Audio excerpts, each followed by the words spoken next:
We've agreed you're no longer part of the family. My wife said at dinner. Don't come home anymore. Don't come to any gatherings. My daughter nodded in agreement. I replied, thanks for confirming. I'll cancel all the auto payments. By 12:03 a.m. Look, I've had some monumentally bad days in my 42 years on this spinning rock we call Earth, but nothing, and I mean absolutely nothing, prepared me for having my entire existence canceled over a medium-rare ribeye at Giovanni's Italian Steakhouse. You know, the kind of place with cloth napkins that cost more than most people's car payments and breadsticks that arrive with the kind of pretentious olive oil that has its own Wikipedia page. The irony wasn't lost on me that I was about to get emotionally obliterated in a restaurant where I'd celebrated our 10th anniversary, Madison's 8th grade graduation, and Clara's promotion to regional sales manager of whatever pyramid scheme she was pretending was a real job that month. We were sitting in one of those corner booths that rich people love because it gives them the illusion of privacy while still letting everyone see how successful they think they are. The lighting was that dim, romantic kind that makes everyone look 10 years younger and hides the fact that you're basically eating in a cave with chandeliers. Clara was wearing her serious conversation outfit, the black dress that cost more than my first car, paired with those shoes that looked like medieval torture devices but apparently made her feel powerful. Madison, my 16-year-old daughter who I used to think hung the moon, was glued to her iPhone like it was surgically attached, her acrylic nails clicking against the screen with the rhythm of a tiny, annoying drum solo. I should have known something was up when Clara ordered the most expensive steak on the menu without even glancing at the price. Usually, she at least pretended to care about the bill, doing that performative thing where she'd squint at the menu and say something like, "Oh, that seems a bit much," before ordering it anyway. But tonight, nothing. She ordered that $48 ribeye like she was ordering a value meal at McDonald's. Red flag number one, folks. Red flag number freaking one. The waiter, this young kid named Tyler who was probably working his way through community college and definitely didn't get paid enough to witness what was about to happen, brought out our entrees with the kind of flourish that suggested he'd been practicing in front of a mirror. Bone-in ribeye for the lady, grilled salmon for the young miss, and roasted chicken for the gentleman, he announced, like he was introducing royalty. I wanted to tell him to run, to get out while he still could, because this dinner was about to go sideways faster than a shopping cart with a broken wheel. Clara picked up her knife and fork with the precision of a surgeon, cut into that steak like she was dissecting something in biology class, and without even looking up at me, said, "We've agreed you're no longer part of the family." Just like that. No preamble. No, honey, we need to talk. No warning sirens or emergency broadcast system alerts. Just straight to the point, like she was telling me we were out of milk or that she'd picked up my dry cleaning. Don't come home anymore. Don't come to any gatherings. She popped a piece of steak into her mouth and chewed thoughtfully, like she'd just commented on the weather instead of dropping a nuclear bomb directly into my lap. I'm not gonna lie, my first instinct was to laugh. Not because it was funny, but because my brain literally couldn't process what had just happened. It was like that moment in a horror movie when the protagonist realizes the call is coming from inside the house. Except instead of a serial killer, it was my wife of 15 years telling me I'd been voted off the island. And the kicker? The we, she kept referencing. We've agreed, she said. Since when did my family become a democracy I wasn't invited to participate in? Was there a family meeting I missed? Did they send out a memo? Was there a vote? Did they use one of those apps where everyone puts in their opinion and the majority rules? Madison didn't even look up from her phone. She just nodded, like Clara had asked her if she wanted dessert instead of essentially telling me I'd been fired from being a father and husband. That nod, man. That tiny little head bob that said, "Yeah, Mom's right, you're out," without even having the decency to make eye contact. That's when it hit me. This wasn't a spur-of-the-moment decision. This was planned, calculated. They'd probably discussed it over morning lattes at Starbucks while I was at work, earning the money that paid for those lattes. For a solid 10 seconds, I just sat there, my fork hovering somewhere between my plate and my mouth, trying to figure out if I was having a stroke or if this was actually happening. The restaurant sounds around me seemed to get louder, the clinking of silverware, the pretentious laughter from the table near the bar where some guy was definitely lying about his golf handicap. The subtle jazz music that was supposed to be soothing but now felt like a soundtrack to my personal apocalypse. But here's the thing about being an accountant for 20 years. You learn to keep your cool when the numbers don't add up. You learn to smile and nod when clients tell you they forgot to report that extra 50 grand in income. You develop this beautiful skill of appearing calm while your brain is doing backflips and calculating worst-case scenarios. So I did what I do best. I set down my fork, took a slow sip of water from that overpriced Pellegrino they charge $8 for, smiled like I'd just been told I won the lottery, and said, "Thanks for confirming. I'll cancel all the auto payments." The silence that followed was absolutely magnificent. You could have heard a pin drop in that noisy-ass restaurant. Clara's knife froze mid-cut, her eyes going wide like I'd just told her the steak was made of cardboard. Madison's thumb actually stopped scrolling, and if you know teenagers, you know that's basically a medical miracle. Even Tyler the waiter, who was refilling water glasses at the next table, did this subtle double take like he knew he'd just witnessed something legendary. Clara blinked at me, her mouth opening and closing like a confused goldfish. "What?" she managed to squeak out, her voice about 3 octaves higher than normal. But I was done. I was so incredibly, beautifully done. I pulled out my wallet, the same wallet that had been funding their lifestyle for the past 15 years, and placed enough cash on the table to cover the bill plus a 30% tip. Because unlike some people, I still believe in taking care of folks who actually work for a living. "Thanks for dinner," I said, standing up and straightening my tie. "Tyler, the chicken was excellent. You folks have a wonderful evening." And then I walked out of Giovanni's Italian steakhouse with my head held high, leaving behind a half-eaten chicken breast and the smoldering remains of what used to be my family. I sat in my car in the parking lot for exactly 3 minutes, just breathing and watching the neon sign flicker outside. Then I pulled out my phone and opened my banking app. By the time I pulled into my office parking garage 20 minutes later, I'd canceled the electric bill, the gas bill, the water bill, the internet service, the cable package, Clara's gym membership at that bougie place with the eucalyptus towels, Madison's Spotify Premium, the car insurance on Clara's BMW, and, my personal favorite, the monthly subscription to that meal kit service Clara never actually cooked but loved to post photos of on Instagram. At exactly 12:03 a.m., while I was sitting in my office chair eating leftover Chinese food and watching reruns of The Office, their perfect little world started going dark. No internet for Madison's precious TikTok videos. No electricity for Clara's curling iron. No hot water for those hour-long showers that wasted enough water to fill a swimming pool. Turns out when you kick out the family accountant, Netflix goes with him.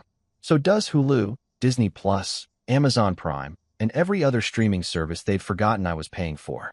My phone started buzzing around 12:15 a.m.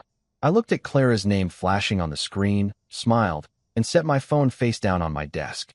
Then I took another bite of lo mein and felt something I hadn't felt in years. Absolute, unadulterated peace. Here's the thing about getting dumped by your wife at a fancy restaurant. It gives you a lot of time to think about where everything went wrong, and more importantly, when you became so pathetically blind to the fact that you weren't in a marriage, but rather a never-ending subscription service that kept auto-renewing every month without your actual consent. I spent that first night after the dinner disaster sitting in my office, which had become more of a home to me than our actual 4-bedroom, 3-bathroom house in the suburbs anyway, just running through the highlight reel of our 15-year marriage like some kind of masochistic film student analyzing a really depressing indie movie. Clara and I met at a corporate mixer in 2010, back when people still thought those things were a good idea instead of the awkward networking hellscapes they actually are. She was working as a receptionist at a dental office, and I was a junior accountant at a mid-sized firm, wearing a suit that cost more than my rent and trying to pretend I knew what I was doing with my life. She had this laugh. God, that laugh. That could light up a room full of boring finance bros talking about tax codes and quarterly projections. It was infectious, genuine, and made me feel like maybe I wasn't just another calculator with legs. That laugh was what made me fall in love with her. Turns out, that laugh was also her greatest acting performance, because I'd learned over the years that it came out whenever she needed something, wanted something, or was about to spend money we didn't have on something we definitely didn't need. The first few years were actually pretty good, or at least that's what I told myself while I was reorganizing my mental filing cabinet of memories at 2 in the morning. We had a tiny apartment in a neighborhood that was up and coming, which is realtor speak for kind of sketchy, but we promise it'll be nice eventually. We ate ramen for dinner more nights than I care to admit, binge-watched Netflix on a TV we'd bought off Craigslist for $60, and genuinely seemed to enjoy each other's company. Clara would curl up next to me on our thrift store couch and talk about her dreams. Opening her own business, traveling to Italy, maybe having a kid or two. I'd tell her about making partner at the firm someday, about how I'd take care of her, about how we'd build something real together. And here's where I really need to give myself credit for being the world's biggest idiot. I actually did it. I worked my ass off, pulled 70-hour weeks, survived on coffee and granola bars, and climbed that corporate ladder like it was my personal Mount Everest. By year 5, I'd made senior accountant. By year 8, I was pulling in 6 figures. By year 10, I'd made partner, and we'd moved into that picture-perfect suburban house with the manicured lawn and the 2-car garage. Madison was born in year 3, and watching Clara hold our daughter for the first time made me think that maybe, just maybe, all those extra hours and missed dinners and sacrificed weekends were worth it. But somewhere between for better and for worse, we'd taken a hard left turn into for ATM machine. Clara had started her business ventures, and I use that term so loosely it barely counts as a term anymore. First, it was the boutique clothing line that lasted 6 months and cost me $15,000 in startup costs. Then it was the essential oils pyramid scheme that she swore wasn't a pyramid scheme, but definitely had a triangle-shaped business model. After that came the life coaching certification, the real estate license she never used, the Etsy shop that sold exactly 3 items, all purchased by her mother, and most recently, some kind of wellness consulting thing that seemed to consist entirely of posting inspirational quotes on Instagram and drinking green smoothies at expensive cafes. Every single one of these ventures required capital, my capital. Every single one came with a PowerPoint presentation about investing in our future and believing in each other's dreams. And every single time, like a complete chump, I'd wire the money from our joint account and watch it evaporate faster than water in the Mojave Desert. But here's what really got me. What kept me up at night now that I was finally processing all of this? She never once said thank you. Not genuinely, anyway. It was always this performative gratitude, the kind you give when someone holds the door open for you. Thanks, babe, she'd say, barely looking up from her phone. Like I'd just picked up milk from the grocery store instead of funding her latest fantasy. And Madison. Oh, Madison. My sweet baby girl who used to think I hung the moon and the stars, who used to draw me crayon pictures of us holding hands with Best Daddy, written in backwards letters, who used to wait by the door when I came home from work and jump into my arms like I was a superhero. Somewhere around her 13th birthday, that little girl had been replaced by a teenager who'd learned every trick in her mother's playbook. The selective amnesia, the ability to ask for things without actually asking, the talent for making you feel guilty for not providing something you didn't even know she wanted. Last year, and I'm not exaggerating here, I spent $28,000 on Madison alone. I had the spreadsheets to prove it, because of course I did. Private tutoring for classes she was failing because she spent more time on TikTok than studying. For Grant, the essential spring break trip to Cancun with her friends that she absolutely needed to go on, or she'd literally die of social embarrassment. $3,000. The new iPhone because her perfectly functional 6-month-old iPhone was so cringe. Dad, oh my God. $1,200. Designer clothes from brands I couldn't even pronounce. Another $5,000, easy. A car for her 16th birthday. Not just any car, but a used Audi because everyone else has nice cars. $15,000. And you know what I got for all that? A nod at dinner while her mother kicked me out of the family. A freaking nod.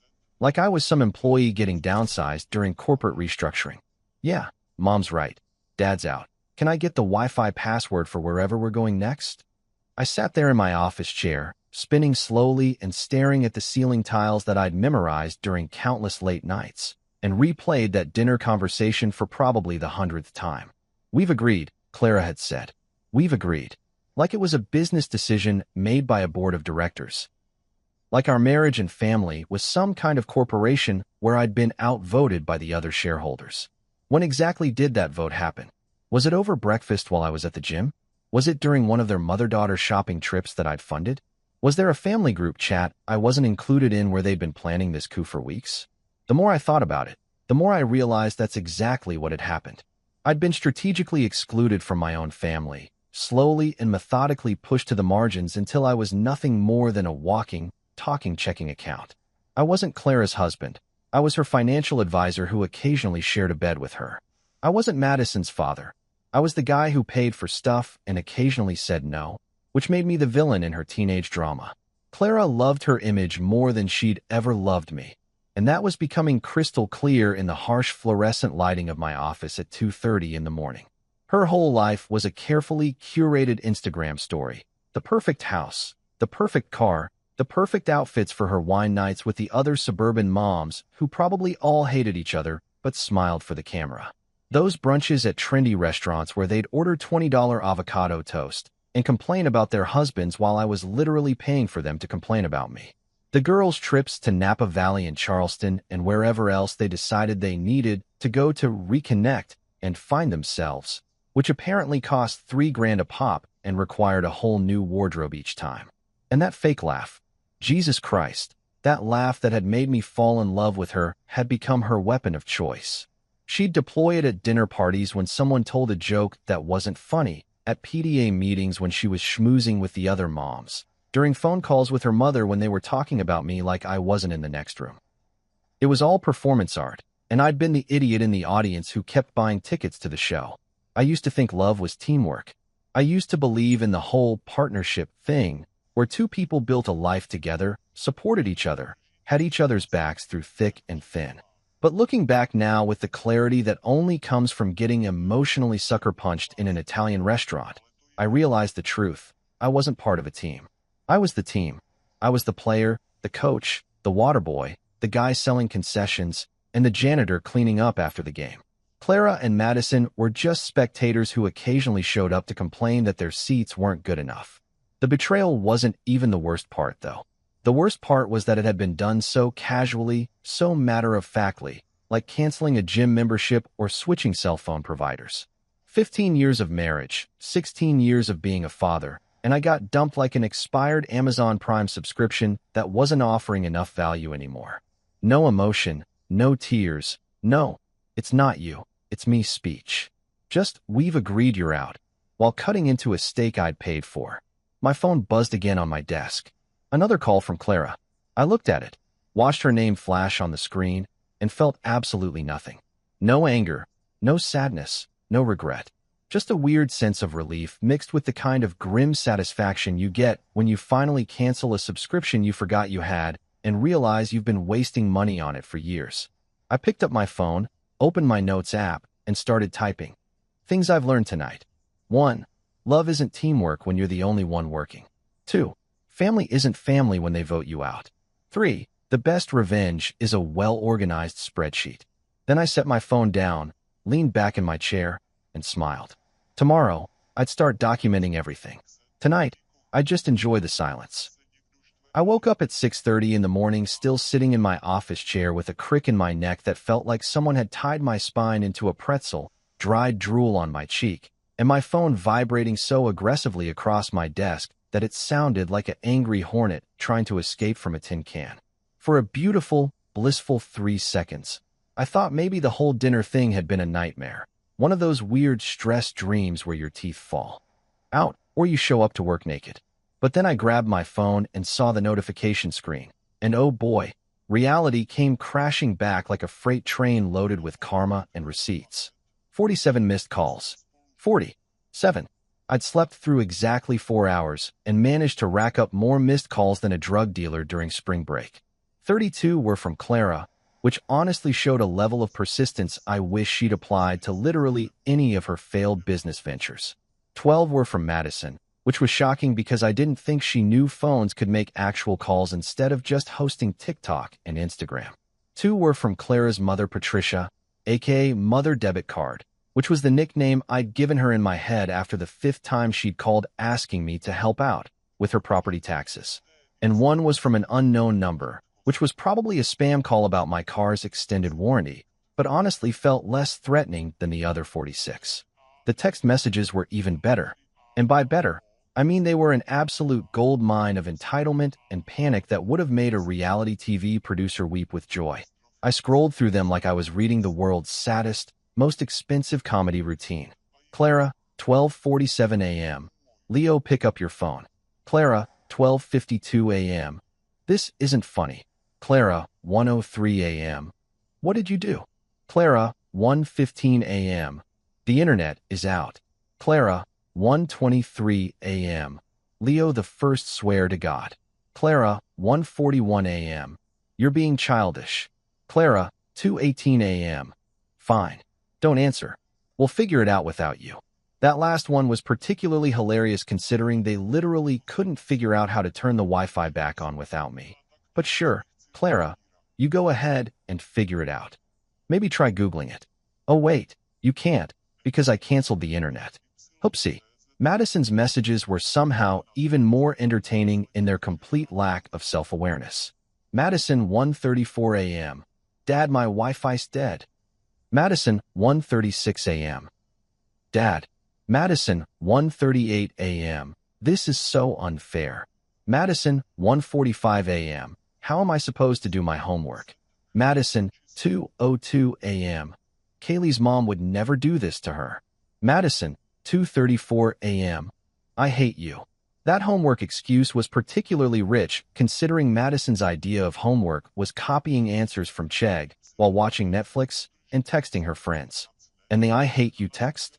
That actually stung for about half a second before I remembered that she'd nodded along while her mother kicked me out of the family, so maybe her feelings weren't exactly my top priority anymore. I sat there in my office chair, still wearing yesterday's wrinkled shirt and pants that smelled like Giovanni's Italian steakhouse and existential crisis, and felt something bubbling up inside me. At first I thought maybe it was a heart attack, which would have been inconvenient, but not entirely surprising given the circumstances. But then I realized what it was: laughter. Pure, unfiltered, slightly maniacal laughter. I was laughing so hard I had tears streaming down my face, and somewhere in the back of my mind I wondered if I'd finally snapped, if this was what a nervous breakdown felt like. But honestly, it felt amazing. Because here's the thing.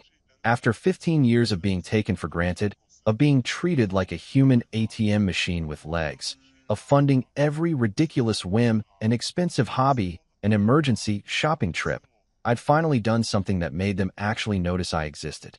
Not as a husband or father, but as the guy who paid for stuff. And now that the stuff wasn't being paid for anymore, suddenly I was very, very important. I made myself a cup of coffee using the ancient Keurig machine in the office break room that probably violated several health codes, grabbed my laptop, and decided it was time to do what I did best: turn chaos into organized, beautiful, devastating spreadsheets. If Clara and Madison wanted to treat our family like a business transaction, then by God, I was going to give them a full financial audit. I opened Excel, my old friend, my faithful companion, the only relationship in my life that had never let me down, and created a new workbook. I titled it The Collins Family Financial History, a Tragedy in Numbers. Then I created columns: date, amount, category, recipient, purpose, and my personal favorite, thank you received, Y/N. That last column was going to be hilarious because, spoiler alert, it was going to be almost entirely ends. I started with the big stuff, the expenses that had actually required conscious decisions and multiple zeros. The house. I'd put down 80 grand as a down payment in 2015, money I'd saved from bonuses and tax refunds, and basically never eating lunch anywhere that didn't have a dollar menu. I typed it in, $80,000, house down payment, Clara, so we could live in the right neighborhood. In the right neighborhood, by the way, was code for the place where all her friends lived so she could keep up with the Joneses, or in this case, the Hendersons and the Martinez family, and those insufferable people next door with the matching Range Rovers. Then came Madison's private school tuition, $22,000 a year for 13 years, because apparently the perfectly good public school 3 blocks away wasn't good enough for our precious angel. I did the math, $286,000 in tuition alone. $286,000 so Madison could go to a school with a pretentious Latin motto and a lacrosse team. I added it to the spreadsheet and felt my eye twitch a little. Clara's car, That gorgeous silver BMW X5 that she'd begged for because I need something safe for Madison. $58,000, plus another 12 grand in maintenance over the years because German engineering apparently means expensive as hell to fix when literally anything breaks. Into the spreadsheet it went. The family vacations. Oh God, the vacations. Disney World twice, because apparently once wasn't enough magical memories. Hawaii for our 10th anniversary, where Clara had posted approximately 900 photos on Instagram and spent more time finding the perfect angle for her beach selfies than actually talking to me. That ski trip to Colorado where none of us actually knew how to ski, but Clara insisted we needed to learn because everyone skis. The cruise to the Caribbean where I'd gotten food poisoning and spent 3 days in our cabin while Clara and Madison enjoyed the all-inclusive buffets I was paying for. Altogether, probably 70 grand, easy. $70,000 in making memories that apparently didn't matter enough to keep me in the family. I kept going, getting more detailed, more petty, more beautifully vindictive with each entry. Clara's gym membership at that bougie place with the eucalyptus towels and the kombucha on tap, $2 for $100 a year for 6 years. Her weekly nail appointments, $80 a pop, times 52 weeks, times however many years she'd been getting them.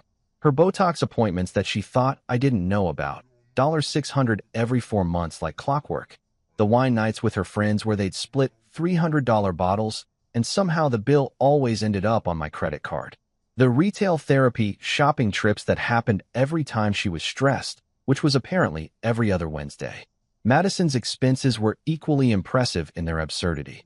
That car I'd bought her, 15 grand for a used Audi because, Dad, I can't drive a Honda. That's so embarrassing.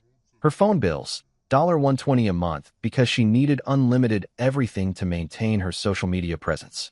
The college prep courses she'd begged for and then attended maybe 3 times. The homecoming dresses, the prom dresses, the dresses for dances, I'd never even heard of that apparently required brand new designer outfits every single time. The spring break trip, the summer camps, the ski trips with friends, the concert tickets to see artists I'd never heard of and couldn't pick out of a lineup. Every single expense became a line item. Every bill became a memory. Every payment became proof that I'd been the world's most dedicated ATM machine, dispensing cash on demand without ever getting so much as a receipt or a genuine thank you. The spreadsheet grew longer and longer, and with each entry, I felt lighter somehow, like I was exorcising demons through data entry. By the time I finished, it was almost noon, and I had a document that was 17 pages long and totaled just over $1.2 million. $1.2 million over 15 years of marriage. That number just sat there at the bottom of my spreadsheet, mocking me, showing me exactly how much it had cost to be treated like garbage by the people I'd loved most in the world. I saved the file, backed it up to 3 different cloud services because I'm not an idiot, and leaned back in my chair. My phone was still buzzing with calls and texts, but I ignored it. Let them panic. Let them figure out how to function without me bankrolling their lifestyle. I had spreadsheets to make and spite to organize. Funny thing about numbers, they don't lie. Every "I love you" over the years had an average cost of about $4,800. Every "thank you" rang up at around $6,200. And every time Clara had said, "we're family," it had cost me roughly $11,000. Turns out family isn't priceless after all. It's very, very expensive. By 2 o'clock that afternoon, my phone had basically achieved sentience and was staging a full-blown rebellion against me. It was vibrating so constantly that it had actually moved 3 inches across my desk, like one of those wind-up toys you get from a grocery store vending machine for a quarter. I put it on silent around noon, but I could still see the screen lighting up like a demented disco ball every 30 seconds with another incoming call. Clara had apparently decided that if she just kept calling, eventually I'd crack and answer, which showed a fundamental misunderstanding of both my personality and how telephones work. But then the call stopped being just from Clara, and that's when things got really interesting. At 2:17 p.m., I watched as Patricia Mobile flashed across my screen, and I actually laughed out loud, startling Derek from accounting, who was microwaving fish in the break room like an absolute psychopath. Patricia, my mother-in-law, the woman who had raised Clara to believe that money grew on trees and that those trees were specifically located in other people's backyards. Patricia, who I'd privately nicknamed Mother Debit Card, after the 15th time she'd called asking me to help out with some emergency that always seemed to require exactly the amount of money she'd recently spent on a cruise or a new handbag. I let it ring. For times. 8 times. 12 times. The woman had the persistence of a telemarketer and the entitlement of someone who'd never paid for anything themselves in their entire life. Finally, on ring number 15, and I'm not exaggerating, I counted, I picked up. "Hello, Patricia," I said, using my best customer service voice, the one I reserved for difficult clients and people trying to sell me extended car warranties. "Leo Collins, what in the name of our Lord and Savior Jesus Christ do you think you're doing to my daughter?" she screeched, her voice hitting a pitch that probably violated several noise ordinances and definitely hurt my eardrum. Patricia had this way of bringing religion into everything despite the fact that I'd never seen her inside a church except for weddings and funerals, and even then only if they had a decent reception afterward. "Well, Patricia, I'm currently sitting in my office reviewing financial documents," I said calmly, clicking my pen in a rhythm that I knew would annoy her. "How's your day going?" "Don't you sass me, young man," she snapped, which was hilarious because I was 42 years old and hadn't been a young man since the Clinton administration. Clara called me in tears. "Tears, Leo, saying you've shut off all the utilities. Do you know what you've done? Madison can't even charge her phone. That does sound like a crisis," I replied, my voice dripping with so much sarcasm it could have corroded metal. "Perhaps Madison could use this as an opportunity to read a book. I hear they don't require electricity. Very old-school technology, books. Been around for centuries." "This isn't funny," Patricia bellowed, and I could hear her doing that thing she did when she was really worked up, that sharp intake of breath that sounded like she was trying to inhale the entire atmosphere. "How could you do this to your family? These are your responsibilities. You can't just abandon them because you're having some kind of midlife crisis." And there it was, the word that made my blood pressure spike faster than Clara's credit card bills. Responsibilities. As if I hadn't spent 15 years being responsible. As if I hadn't been the most responsible person in a family of people who thought responsibility was something other people dealt with while they went shopping. "Interesting choice of words, Patricia," I said, leaning back in my chair and staring at the ceiling tiles I'd memorized during countless late nights. "Let me ask you something. When your daughter told me I was no longer part of the family, was that her being responsible? When she said I couldn't come home anymore, couldn't come to family gatherings, was that responsible? Or is responsibility just another word for Leo pays for everything and keeps his mouth shut?" Silence. Beautiful, blessed silence. I could practically hear Patricia's brain short-circuiting as she tried to figure out how to spin this situation into something that was still somehow my fault. "Well," she finally sputtered, "family is family. You don't just give up on family because of one argument." "You're absolutely right," I agreed cheerfully. "Which is why it's so interesting that I was the one who got voted out of the family at dinner last night. Fascinating how that works, isn't it? But hey, Patricia, here's a thought. Since you're so concerned about Clara and Madison's well-being, maybe you could help out with the utility bills? I'm sure they'd appreciate it. The electric company doesn't care about whose responsibility it is. They just want their money." I don't. That's not," Patricia stammered, which was exactly the response I'd expected from a woman who had literally never paid for anything in her life without complaining about it first. "Easy," I said, cutting her off. "It's called logging out. You should try it sometime. Have a blessed day, Patricia." And then I hung up before she could respond, which felt so good I almost did a little victory dance right there in my office. I should have known that wouldn't be the end of it, though. Patricia wasn't the type to just accept defeat and move on with her life.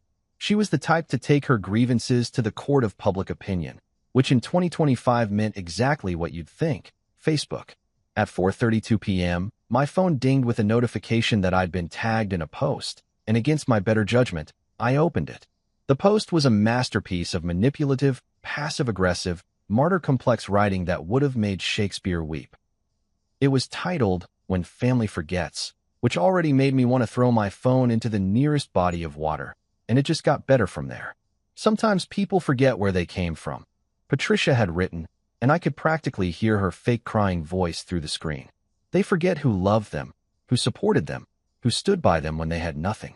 They forget that family is supposed to be forever, not just until things get a little difficult. My heart is breaking today for my daughter and granddaughter, who are suffering because someone decided that money is more important than love.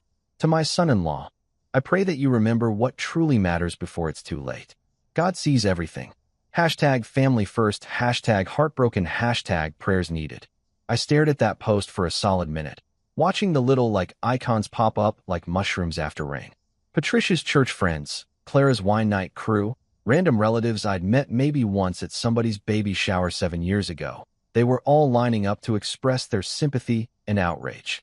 The comments section was filling up fast with variations of "so sorry," "praying for you," and my personal favorite, "some people only care about money." But then, like an angel descending from heaven, or more accurately like a snarky aunt who didn't take crap from anyone descending from her home office where she probably worked in pajamas, Aunt Gina showed up. Gina was Clara's dad's sister, and she was the only person in that entire dysfunctional family tree who had ever treated me like an actual human being instead of a walking wallet. She'd made a fortune in real estate in the 90s, retired early, and now spent her time traveling, reading, and apparently lurking on Facebook waiting to call out BS when she saw it. Gina's comment appeared at 4:47 p.m., and it was perfect. "Patricia, didn't Leo pay for Clara's business degree? And the house? And Madison's school? Just asking for a friend." The comments section went silent for approximately 30 seconds, which in internet time is basically an eternity. I could imagine Patricia's face turning that particular shade of red that suggested an incoming stroke, frantically trying to figure out how to respond without admitting that yes, actually, I had paid for all of those things and approximately 900 other things besides. I screenshotted Gina's comment, saved it to my growing folder of evidence, and then did something I'd been putting off all day. I called Julian, my lawyer friend who I'd met in college and who had somehow remained my friend despite my terrible taste in spouses. Julian picked up on the second ring. "Leo, I was wondering when you'd call. I saw Patricia's Facebook post. That woman has the self-awareness of a goldfish. A goldfish with a persecution complex," I added, and Julian laughed, that deep, genuine laugh that always made me feel like maybe the world wasn't completely insane. "So," Julian said, and I could hear him settling into what I called his lawyer chair, probably leaning back with his feet up on his desk in that corner office he'd earned by being actually good at his job. "I'm guessing dinner didn't go well." I gave him the abbreviated version, the restaurant, the declaration, the nod, the auto payments. Julian stayed quiet through the whole thing, which was unusual for him because the man loved to interject with commentary. But when I finished, he just whistled low and said, "Damn, Leo. That's cold. I mean, I never liked Clara. You know that, but that's ice cold." "Right," I said, feeling validated in a way I hadn't felt in years. I've spent 15 years funding their lifestyle, and I get dumped like a Netflix subscription they don't watch anymore. "Okay," Julian said, and I could hear him switching into professional mode. "Here's what we're going to do. First, you're going to document everything. Every payment, every bill, every expense. Make it detailed, make it thorough, make it so airtight that it could survive a nuclear apocalypse. Second, you're going to stop engaging with them. No calls, no texts, no responses to Facebook posts. Let the silence do the talking. Trust me on this. Nothing drives people crazier than being ignored." "I like where this is going," I said, pulling up my spreadsheet and feeling that familiar rush of satisfaction that came with good organization. "Third," Julian continued, "we're going to explore your legal options. If Clara wants to kick you out of the family, fine. But families have legal obligations, and I'm willing to bet she's violated a few of them. You let me worry about that part." We talked for another 20 minutes, going over details, discussing strategy, and by the time I hung up, I felt something I hadn't felt since before the dinner. Hope. Not hope that we'd reconcile or that things would go back to normal, because honestly, screw normal. Hope that maybe, just maybe, I'd come out of this thing okay. I looked at my phone one more time. 37 new notifications, all of them probably from Clara or Patricia or Madison. I swiped them all away, turned my phone face down, and smiled. Silence really was the funniest weapon. There's something deeply satisfying about revenge served cold, calculated, and formatted in Times New Roman 12-point font with proper margins. I discovered this at approximately 11:43 p.m. on what was technically the second night of my newfound freedom, sitting in my office with a cup of coffee that had gone cold 3 hours ago and a determination that burned hotter than 1,000 suns. Julian's advice kept echoing in my head: document everything, stay professional, let the silence do the talking. But I wanted to add my own twist to this recipe for justified payback. I wanted to send them something they couldn't ignore, couldn't dismiss as me being emotional or irrational. Something that spoke their language while simultaneously terrifying them. I wanted to send them an invoice. Not just any invoice, though. Oh no. I wanted to send them the kind of correspondence that makes your stomach drop when you see it in your mailbox. The kind that has legal weight and professional formatting and makes you realize that maybe, just maybe, you've screwed with the wrong person. I'd spent 20 years working with corporations, dealing with contracts, drafting financial documents that could make grown men cry. I knew exactly how to make something sound official, binding, and absolutely terrifying without actually threatening anyone. I opened Outlook, because nothing says serious business like a properly formatted email from an actual email client instead of some casual text message, and started a new message. The to field was easy: Clara's email, Madison's email, and just for the absolute chaos of it, Patricia's email too. Because if we're going to do this, we might as well do it right. The CC field got Julian's work email, because every good corporate disaster needs a lawyer copied on it for authenticity. The subject line took me a solid 10 minutes to craft. It needed to be professional enough to be taken seriously, but ominous enough to make them panic. I went through several iterations. Regarding outstanding financial matters was too vague. Immediate payment required was too aggressive. Family account review was too casual. Finally, at 11:54 p.m., I landed on the perfect combination of corporate speak and implied doom. Outstanding balances, the Collins family account, action required. That action required at the end was chef's kiss, as Madison would say. It suggested urgency without being overtly threatening. It implied consequences without stating them explicitly. It was the email equivalent of a ticking clock in a movie, and I was here for it. The body of the email took even longer because I wanted it to be absolutely perfect. I channeled every corporate email I'd ever received from collections departments, legal teams, and HR departments that were about to fire someone. I used phrases like per our recent discussion and upon review of account history and in accordance with standard procedures.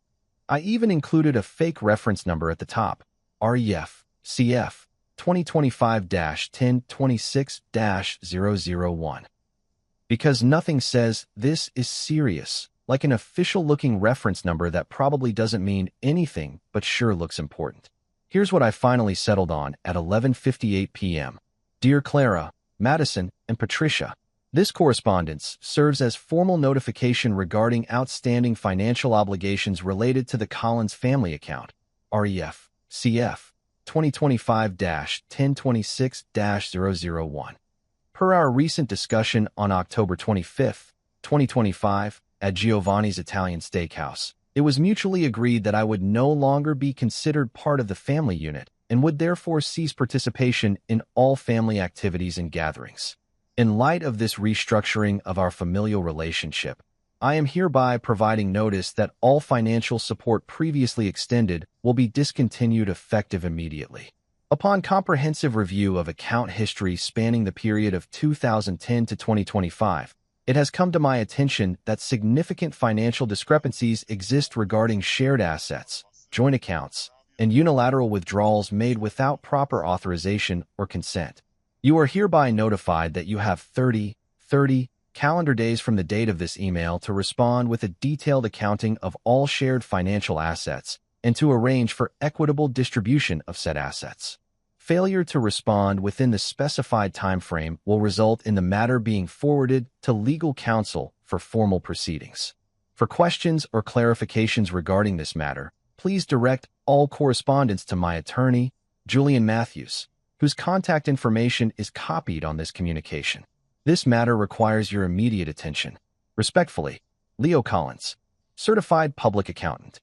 I read it over 3 times, checking for typos, making sure every comma was in the right place, ensuring that it sounded sufficiently corporate and intimidating without actually being actionable for harassment or anything else that could bite me in the ass later. It was beautiful. It was professional. It was the email equivalent of dropping a bomb wrapped in bubble wrap and tied with a bow. At exactly 11:58 p.m., my cursor hovered over the send button. I thought about all the years of being taken for granted, all the dismissive comments, all the times I'd been treated like my only value was the size of my paycheck. I thought about that nod at dinner, about Madison's complete indifference to my existence, about Clara's casual cruelty dressed up as a business decision. Then I clicked send and watched the email disappear into the digital void, headed straight for 3 separate inboxes like a heat-seeking missile aimed at their peace of mind. I sat back in my chair, cracked my knuckles, and waited. Email delivery notifications popped up almost immediately. Delivered, delivered, delivered. All 3 of them had received it. Now it was just a matter of time before my phone exploded. And I mean exploded in the metaphorical sense, though at 12:10 a.m. it might as well have been literal for how aggressively it started vibrating, dinging, buzzing, and generally losing its mechanical mind. The responses came in so fast I could barely read them before another one appeared. Clara's email, sent at 12:03 a.m. What the hell is this, Leo? Are you seriously threatening us? This is insane. You've lost your mind. I'm calling my lawyer. I almost laughed at the "I'm calling my lawyer" part. Clara didn't have a lawyer. She had Janet from her book club who'd watched a lot of Law and Order and once helped her sister file for divorce. But sure, Clara, you go call your lawyer. Madison's email came in at 12:07 a.m., and it was exactly what I expected from a 16-year-old who'd just realized the gravy train had derailed. Dad, WTF? This is so extra. You're literally ruining my life over nothing. Mom said you could come back if you apologize and turn everything back on. Just say sorry and stop being petty. The audacity.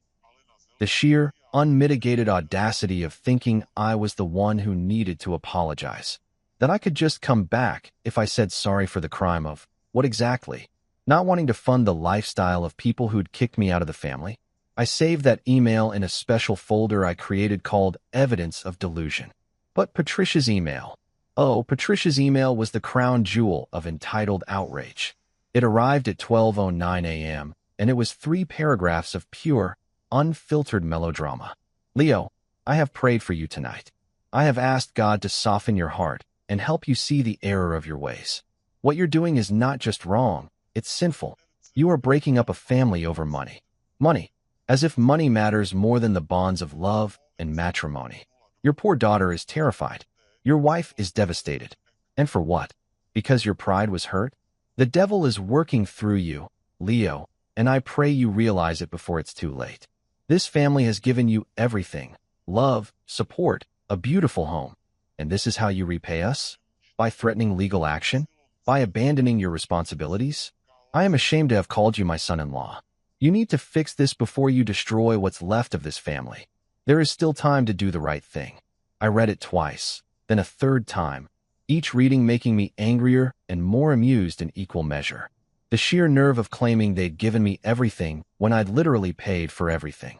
The religious guilt-tripping, the emotional manipulation, the complete lack of self-awareness. It was almost impressive in its totality. My fingers started typing a response before my brain could catch up. I got as far as, "Dear Patricia, actually, TurboTax is working through me, and it's much more reliable than your version of God," before I stopped myself. Julian's voice echoed in my head. "Stay professional. Don't engage. Let the silence do the talking." I highlighted the entire draft response and hit delete, watching the words disappear character by character. Then I closed my email client, turned off my phone, and just sat there in the quiet of my office, feeling something that I hadn't felt in a very long time. Powerful. Because here's what I'd realized. Arguing with them was pointless. Getting emotional was pointless. Trying to make them understand was pointless. But invoicing them, treating this whole situation like a business transaction, that was hitting them where it actually hurt. I wasn't their husband or father or son-in-law anymore. I was their creditor. I wasn't asking for their love or respect or understanding. I was demanding an accounting. I wasn't arguing anymore. I was billing. And there's nothing more terrifying to people who've been living beyond their means than suddenly receiving an invoice for all the things they thought were free.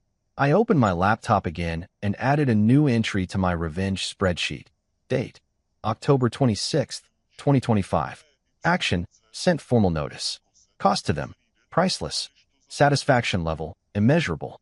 Then I went home to my apartment, heated up some leftover Chinese food, and slept better than I had in 15 years. I woke up the next morning in my apartment, a modest one-bedroom place I'd been renting as an office space for the past 6 months, but had secretly been using as a refuge when Clara's constant demands and Madison's teenage drama became too much to handle. Feeling more rested than I had in years. The sun was streaming through the blinds. My phone was still blissfully turned off from the night before, and for exactly 17 minutes, I lived in a peaceful bubble where I could pretend that my entire life hadn't imploded over a plate of roasted chicken. Then I made the mistake of turning my phone back on. The thing about modern technology is that it stores all your problems in a neat little queue and then dumps them on you all at once, like a terrible surprise party where everyone jumps out yelling, "You're screwed." Instead of surprise, I had 127 new notifications, and for a brief, terrifying moment, I thought my phone was going to spontaneously combust from the sheer volume of digital rage being directed at me. But here's where it got interesting. And by interesting, I mean absolutely bonkers in a way that made reality TV look boring. About 80 of those notifications were from Facebook, which I rarely used except to remember people's birthdays and occasionally post obligatory photos of family gatherings that made us look functional. I opened the app with the kind of dread usually reserved for opening medical bills or checking your bank account after a night of drunk Amazon shopping. Clara had gone nuclear at 7:23 a.m., which meant she'd been awake for hours stewing about my email, probably chain-smoking on the back patio and working herself into a righteous fury. She'd posted what could only be described as a digital declaration of war. The post was public, tagged me specifically, and featured a photo from our 10th anniversary dinner where we both looked happy and in love, which in retrospect was probably the last time I'd felt either of those things. The caption read, "Some people forget who loved them once they start earning money. They forget the sacrifices others made. They forget that success isn't built alone. My heart is breaking for what money and pride can do to a person. Praying for healing. Broken heart hashtag heartbroken hashtag marriage struggles hashtag stay strong." I read it 3 times, each time getting more amazed by the sheer audacity. The woman who'd kicked me out of the family 2 days ago was now playing the victim on social media, rewriting history faster than a politician caught in a scandal. The comments were already piling up, 63 of them in less than an hour. And they were exactly what you'd expect from people who only knew Clara's carefully curated version of our life. Jennifer from her wine night crew. "OMG, Clara, I'm so sorry.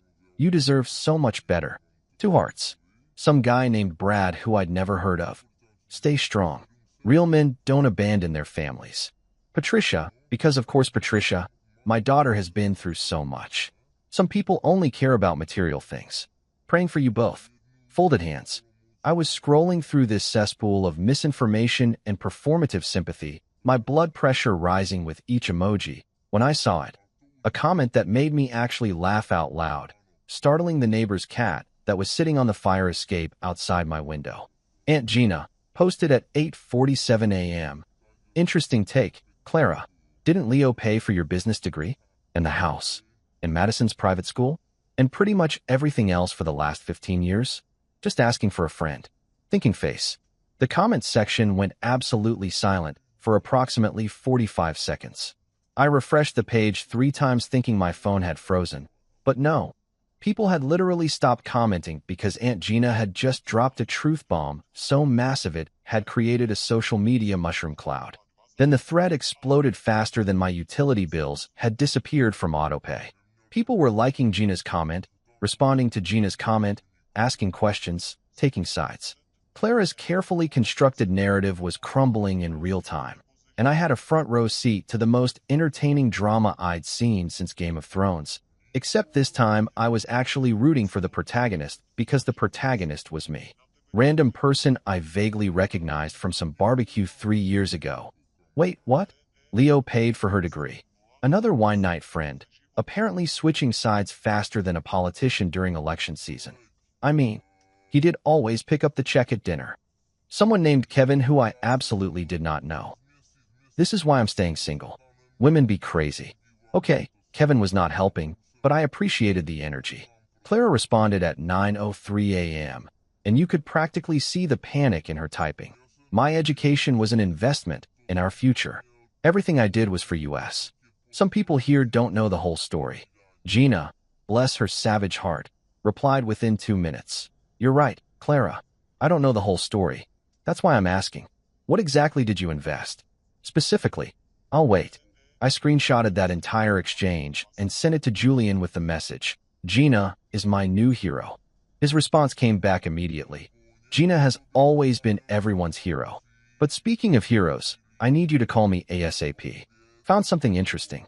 The way Julian said interesting in his text, I could hear the tone through the words, made my stomach do a weird flip that was half excitement and half dread. Interesting, in lawyer speak, could mean anything from mildly noteworthy to holy crap, call the FBI. I dialed his number before I could overthink it. He picked up on the first ring. Leo, buddy, pal, my favorite client who's having the world's most entertaining midlife crisis. How are you this fine morning? Watching my life implode on Facebook, I said, putting him on speaker and pulling up Clara's post again to see if the comment count had increased. It had. We were up to 94 comments now. Please tell me you have good news. Oh, I have better than good news, Julian said, and I could hear him shuffling papers in the background. I have what we in the legal profession call evidence, and what normal people call receipts that will destroy your enemies. Remember how I told you to send me access to all your financial records? Yeah, you said you wanted to review everything for the divorce proceedings. Right. Well, I found something while digging through your joint savings account history, Julian interrupted, his voice taking on that edge he got when he was about to drop a bombshell in court. Leo, did you authorize a withdrawal of $50,000 from your joint savings on March 15th, 2024?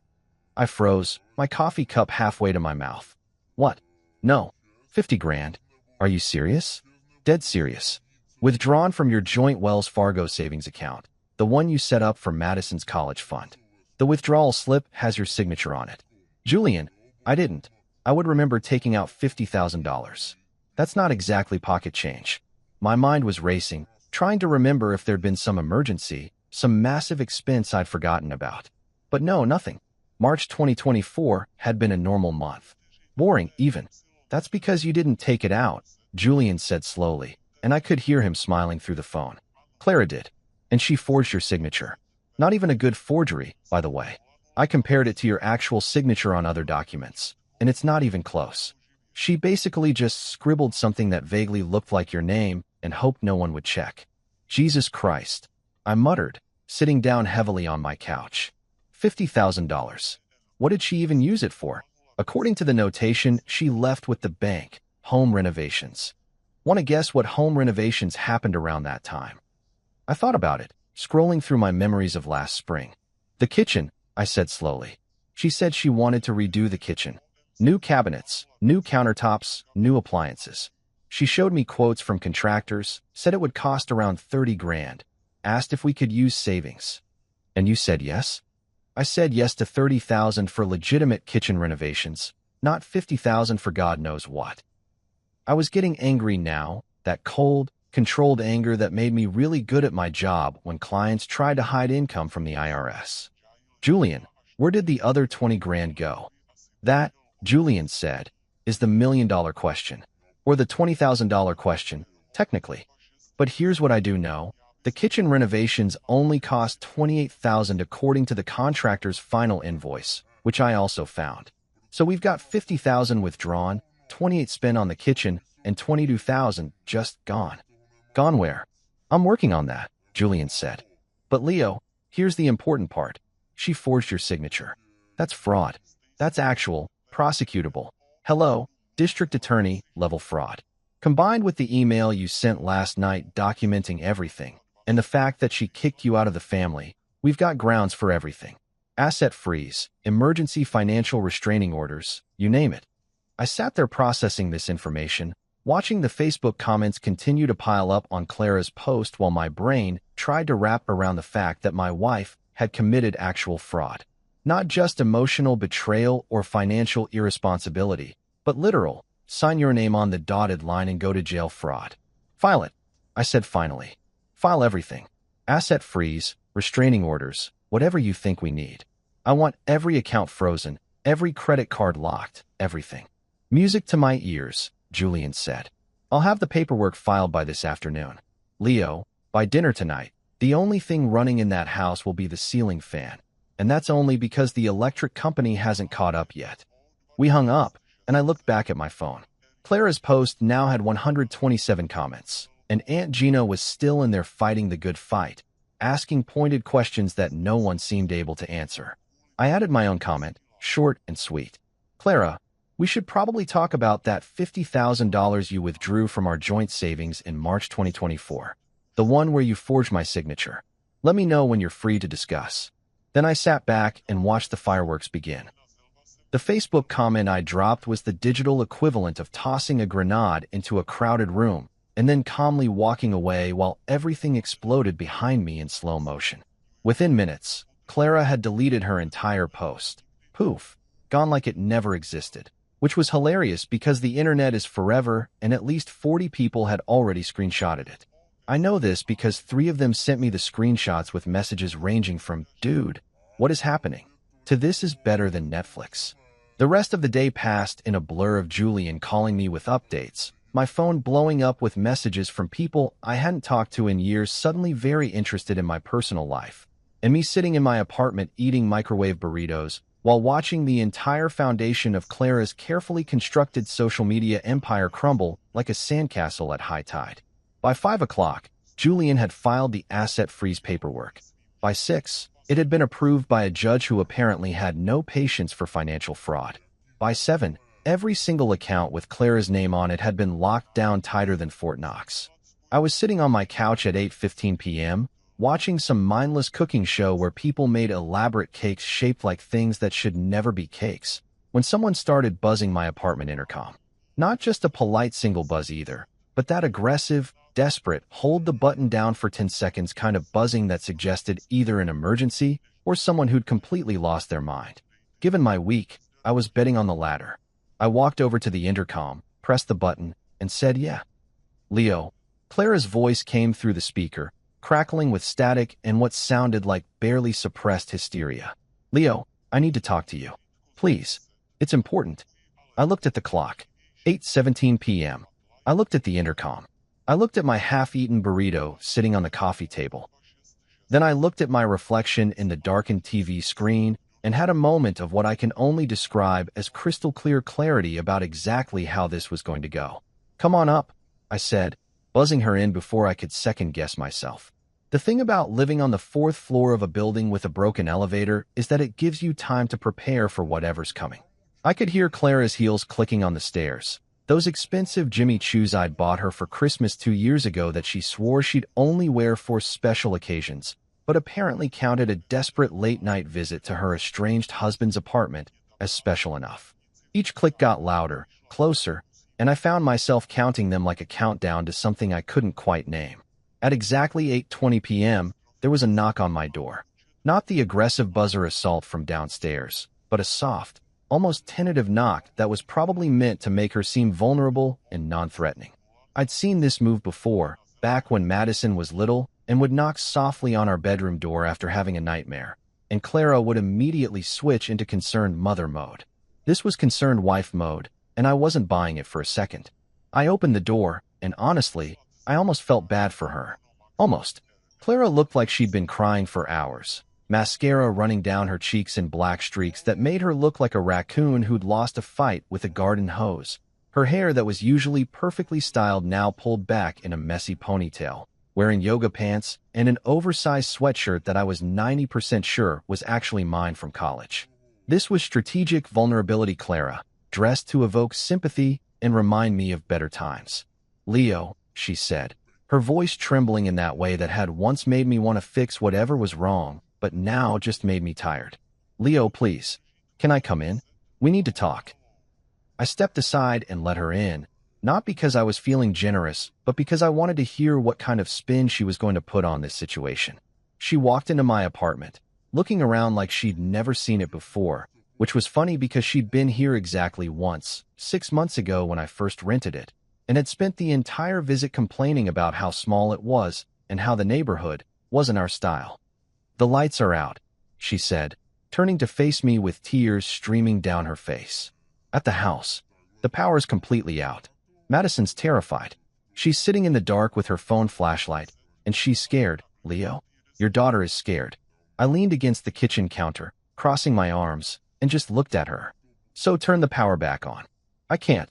Clara's voice went up an octave, hitting that pitch that suggested she was about to fully lose it. "You canceled everything. The electric company said the account was closed, and we need to pay." She stopped, swallowing hard. "We need to pay the outstanding balance plus a deposit to restart service. $1,500, Leo. I don't have $1,500 just lying around." The laugh that came out of me was short, sharp, and completely involuntary. "You don't have $1,500? Clara, you withdrew $50,000 from our savings 8 months ago. Where exactly did that money go?" Her face went pale, and for a second I thought she might actually faint right there on my cheap IKEA rug. That was for the kitchen. "The kitchen cost $28,000, I said calmly, pulling my phone out of my pocket and opening the folder where I'd saved all of Julian's documentation. "I've got the contractor's invoice right here. So where's the other $22,000? Because I'm really curious, Clara. I'm fascinated, actually."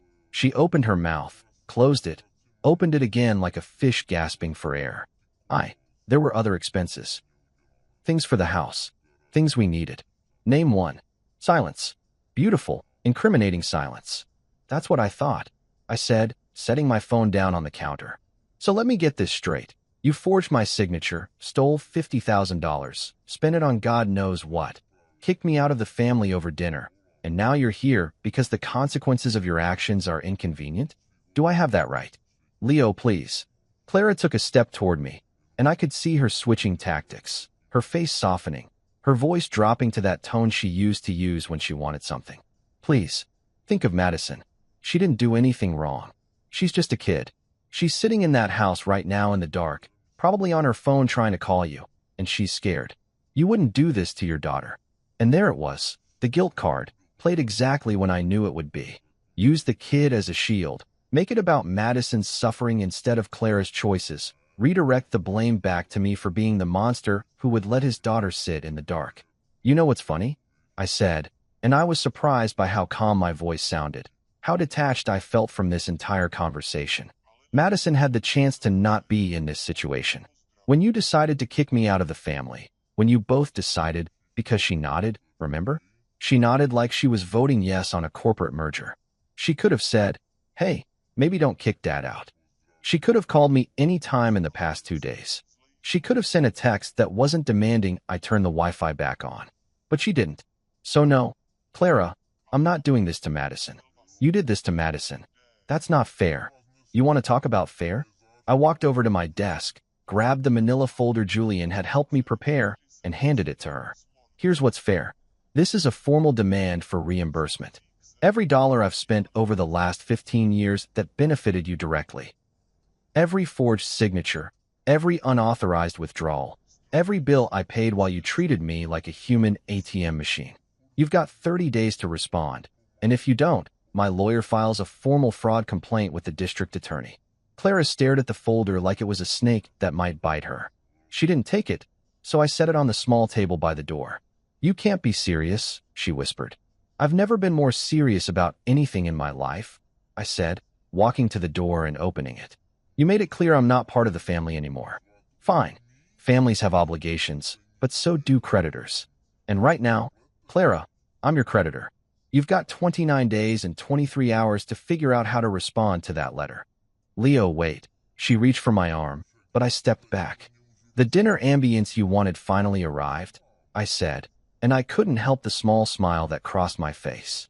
"You should enjoy it. I hear candlelight is very romantic." Her face crumpled, fresh tears streaming down her already ruined makeup, and for half a second I felt something that might have been sympathy. But then I remembered the nod, the forged signature, the 15 years of being taken for granted, and that feeling evaporated like morning dew in August. "Good night, Clara," I said softly, and then I closed the door. I stood there for a moment, listening to her footsteps retreat down the hallway, slower this time, heavier, each click of those expensive heels sounding defeated. Then I heard the stairwell door open and close, and she was gone. I walked back to my couch, picked up my burrito, and took a bite.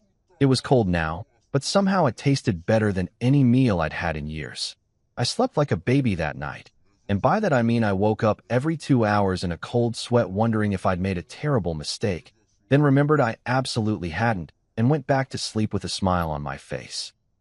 There's something deeply satisfying about standing your ground when you've spent 15 years being a doormat, even if that ground is the cheap laminate flooring of a one-bedroom apartment that smells faintly of the Indian restaurant downstairs. By the time my alarm went off at 7 a.m., I felt more energized than I had in years, like I'd been living my life with a 50-pound weight on my shoulders and someone had finally cut it loose. I made coffee, real coffee from actual beans I ground myself, not that pod garbage Clara insisted we needed because everyone has an espresso, and settled in at my kitchen table with my laptop to check the damage from last night's visit. My phone had been mercifully quiet since Clara left, which either meant she'd given up or she was regrouping for another assault. Given what I knew about my soon-to-be ex-wife, I was betting on the latter. I was wrong. She hadn't regrouped. She'd called in reinforcements. At 8:47 a.m., while I was enjoying my second cup of coffee and a bagel that I'd toasted to absolute perfection, my phone dinged with a Facebook notification. Patricia had posted again, and this time she'd gone full nuclear. The post was long, like dissertation-level long, with multiple paragraphs, strategic paragraph breaks for emphasis, and enough religious references to make a televangelist jealous. The post started with a photo of Clara and Madison from last Christmas, both of them looking perfect in matching red sweaters that I'd paid for, standing in front of our fireplace with decorations that I'd hung. The caption was a masterpiece of emotional manipulation that would have made a soap opera writer weep with envy. I don't usually air family business on social media, Patricia had written, which was hilarious because the woman treated Facebook like her personal therapy journal and posted about everything from her hemorrhoids to her opinions on what the neighbors should do with their lawn. But sometimes silence enables evil, and I cannot stay silent any longer while my daughter and granddaughter suffer. Oh, this was going to be good. I screenshot the post immediately because I knew Julian would want to see it, then settled in to read the rest of this train wreck. My son-in-law, Leo Collins, has abandoned his family, she continued, and I could practically hear her dramatic voice reading it aloud like she was auditioning for a Lifetime movie. Not just emotionally, but financially. He has cut off all utilities to their home, leaving my 16-year-old granddaughter to sit in the dark. He has frozen their bank accounts, leaving them unable to buy food or basic necessities. He has threatened legal action over money. Money, as if material possessions matter more than the sacred bonds of family. I took a sip of coffee and kept reading, genuinely impressed by her ability to rewrite reality. Clara has given this man 15 years of her life. She supported him through college, through the early years of his career when money was tight, through every struggle and setback. She raised their daughter, maintained their home, and asked for nothing in return except love and respect. And this is how he repays her devotion, by destroying everything they built together over a disagreement. Supported me through college? I'd already graduated when we met. Early career struggles? I'd been making 6 figures by year 5 while she bounced between pyramid schemes. Asked for nothing? The woman had just forged my signature to steal 50 grand. But sure, Patricia, tell me more about how selfless your daughter is. The post went on for 3 more paragraphs, each one more dramatic than the last, culminating in a call to action that included prayer, support for Clara and Madison, and a thinly veiled suggestion that people should reach out to Leo and remind him of his Christian duty to his family. The post had already gotten 43 likes and 28 comments in less than an hour, most of them from Patricia's church friends and Clara's wine night posse offering thoughts, prayers, and absolutely zero critical thinking skills. I was about to close Facebook and go about my day when I saw it. A new comment from Aunt Gina, posted at 9:02 a.m. Patricia, you mean the family that told him not to come home? That family. The one that said he wasn't part of it anymore? Just want to make sure we're talking about the same family here. God bless Aunt Gina. The woman was like a heat-seeking missile for bullshit, and she never missed her target. The comments section erupted immediately. People who'd been posting crying emojis suddenly started asking questions. Someone named Ruth from Patricia's book club wrote, "Wait, they kicked him out first." Another person I didn't recognize commented, "This is giving missing reasons vibes." I screenshot that too, saved it to my ever-growing folder of evidence, and then did something I probably shouldn't have. I called Julian even though it was barely 9 in the morning and he'd probably just gotten to his office. He answered on the second ring. "Let me guess. Patricia posted something insane on Facebook and you need me to tell you whether it's legally actionable." Am I that predictable? You're going through a divorce with a woman who forged your signature to steal 50 grand and a mother-in-law who thinks Facebook is a court of law. Yeah, you're pretty predictable right now. I could hear him typing in the background, probably already pulling up Patricia's post. Hold on, let me read this disaster. Okay, wow. Sacred bonds. Christian duty. Oh, she played the granddaughter sitting in the dark card. That's bold. And there it is, Gina with the steel chair. Your aunt is my favorite person. She's Clara's aunt, technically, but yeah, she's the only member of that family with a functioning brain. I leaned back in my kitchen chair, staring at the ceiling and trying to decide if this was the most stressful or the most entertaining week of my life. Julian, is there anything she's saying that could actually hurt me legally? The whole abandonment thing, the claims about cutting off necessities. Nope, Julian said cheerfully, and I could hear him still typing. You're separated, which means you have no legal obligation to pay their bills. The house is jointly owned, so you're within your rights to cancel services you were paying for. And this is the important part.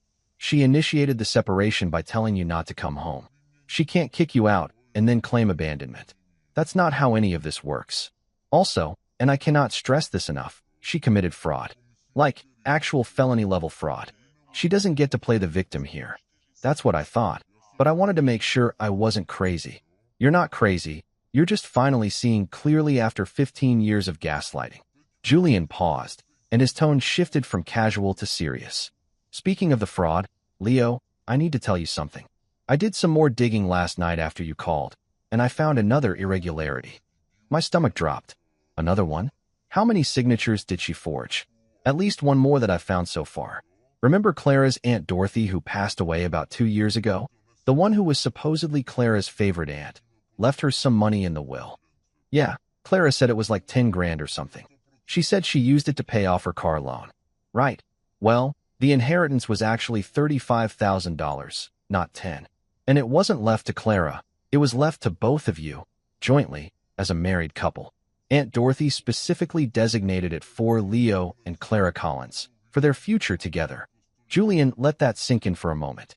Clara cashed that check, which required both signatures, and deposited it into a personal account she'd opened without telling you. An account that's now empty, by the way. I sat there processing this information, my coffee going cold in my hand, trying to understand how someone I'd shared a bed with for 15 years could be so comfortable committing fraud. Not once, but multiple times. Not small amounts, but tens of thousands of dollars. So she forged my signature on the inheritance check too. Yep. And I've got a copy of the check from the probate lawyer who handled Dorothy's estate. Your signature looks like a 5-year-old wrote it. Clara's not even good at fraud, Leo. She's just been getting away with it because you trusted her. Past tense is right, I muttered. What do we do with this? I file an amended complaint with the fraud report I submitted yesterday. This shows a pattern of behavior, not just a one-time thing. Pattern of behavior is important because it demonstrates intent and sophistication. Plus, stealing inheritance money? Judges hate that. It's like kicking a puppy. It just makes everyone mad. File it, I said immediately. File everything. I want every single fraudulent transaction documented, every forged signature exposed, every lie brought to light. Music to my ears, buddy. I'll have it filed by lunch. But Leo, I need to warn you. Once I file this amended complaint, things are going to escalate fast. The DA's office will get involved.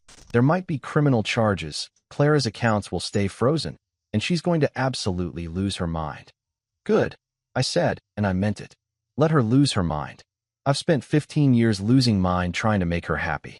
It's her turn.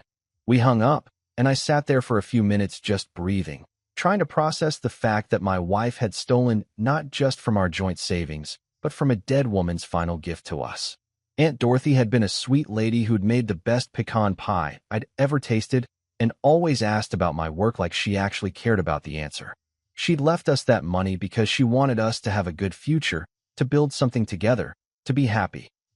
And Clara had taken it, forged my signature, and made it disappear into whatever black hole she'd been funneling money into. By 2 p.m., Julian called back to confirm everything had been filed. By 4 p.m., I got a text from him with a screenshot of the court docket showing that an emergency hearing had been scheduled for the following week. By sunset, and I checked the timestamp on the email notification 3 times to make sure I wasn't hallucinating. Every single account with Clara's name on it had been frozen by court order, pending investigation into the fraud allegations. I sat in my apartment as the sun went down, painting my cheap IKEA furniture in shades of orange and gold, and thought about how different my life looked now compared to a week ago. A week ago, I'd been a husband and father living in a 4-bedroom house in the suburbs, funding a lifestyle I couldn't afford for people who didn't appreciate it. Now I was a guy in a 1-bedroom apartment eating takeout, and watching his soon-to-be ex-wife's entire world collapse under the weight of her own lies. I should have felt bad. I should have felt guilty. I felt absolutely nothing except relief. The next week was like watching a slow-motion car crash, except I was sitting in a lawn chair with popcorn instead of being in one of the vehicles. Clara's perfect suburban life was collapsing faster than a house of cards in a hurricane, and I had the best seat in town to watch it all unfold. The neighborhood found out first. Apparently, when you get your bank accounts frozen for fraud and the cops show up to ask questions about forged signatures, people notice. Carol from next door, the one who always bragged about her son the lawyer, suddenly stopped making eye contact with Clara at the mailbox. The book club quietly uninvited her from next month's meeting. Even the PDA group chat went suspiciously silent whenever she posted. Clara called me exactly once during this time, her voice small and defeated in a way I'd never heard before. "Please," she said, "think of Madison." "I am," I replied, staring out my apartment window at the city lights below. "She'll finally learn that money doesn't grow on guilt." I hung up before she could respond and immediately blocked her number.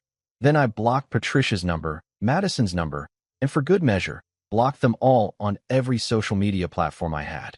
The silence that followed was beautiful. Within 2 weeks, the house sold. The proceeds, after paying off the mortgage I'd been covering for 15 years, were legally wired back to my account per the court's order. Watching those funds hit my balance felt less like victory and more like the universe finally balancing its books. Madison sent me one final text before I blocked her completely. "You won." I stared at that message for a long time, sitting in my apartment with a beer in my hand and absolutely no regrets in my heart. Finally, I typed back, "No, I just unsubscribed." Then I hit send, blocked her number, and deleted our entire text history. Every "can I have money for" message, every "dad please" guilt trip, every conversation that had treated me like a bank instead of a parent, gone. I finished my beer, ordered Chinese food, and felt something I hadn't felt in 15 years, free. Not happy, not sad, not angry, just wonderfully, blissfully free. 3 weeks after the court finalized everything, Julian showed up at my apartment with coffee and the kind of smile that meant he'd just won something big. "It's done," he said, handing me a stack of papers thicker than a phone book. "Clara's accounts are drained. The house proceeds are yours. All the fraudulent charges are legally hers to pay back, and the judge threw in a restraining order for good measure after Patricia showed up drunk to the courthouse, trying to serve you with God's judgment." I laughed so hard I nearly spit out my coffee. She didn't. Oh, she absolutely did. Security escorted her out. It was magnificent. I flipped through the papers, each page representing another nail in the coffin of my old life. Everything was official now. The marriage was over, the debts were assigned, the fraud was documented, and I was legally, financially, and emotionally free. I'd moved into a smaller apartment downtown a week earlier, 1 bedroom, decent kitchen, huge windows that let in actual sunlight. No more dark corners where resentment could hide. No more walking on eggshells. No more funding other people's fantasies while neglecting my own reality. "So," Julian said, settling onto my couch with his coffee, "what are you going to do now? Travel? Date? Join a bowling league? Probably start a YouTube channel," I said, only half joking. "How to get divorced without crying. featuring spreadsheets and spite. Julian nearly choked. I'd subscribed to that. That night, I microwaved leftover lasagna, the good kind from the Italian place down the street, not the frozen garbage Clara used to pretend was homemade, and sat down with my laptop. I opened my old payment records, the spreadsheets that had documented 15 years of financial abuse disguised as marriage, and stared at them for a long moment. Then I hit delete. Watching them vanish felt better than any therapy session ever could. Before bed, I sent Julian one final text. They said I was out of the family. Thanks for making it official. His response came back immediately. Pleasure doing business with you. Drinks next week. Peace isn't loud. Sometimes it's just a man eating lasagna in silence, drinking a beer in a sunlit apartment, surrounded by nothing but his own choices and absolutely zero regrets. I was finally home.